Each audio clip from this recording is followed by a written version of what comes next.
276. The Bulldozer era. What went wrong?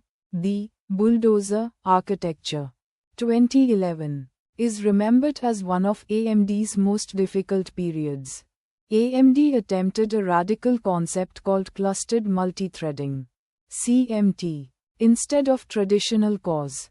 Bulldozer used modules where two integer cores shared a single floating point unit, FPU, and instruction decoder. The gamble was that integer-heavy multi-threaded workloads would dominate the future.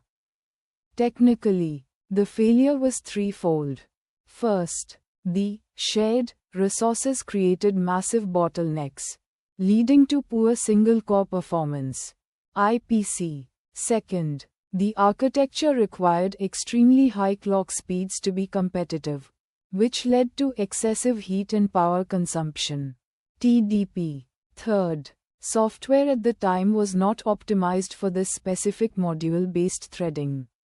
This era nearly led to AMD's bankruptcy, as the competing Intel, Sandy Bridge, chips outperformed Bulldozer in almost every metric while being significantly more efficient, forcing AMD to compete solely on low pricing for years.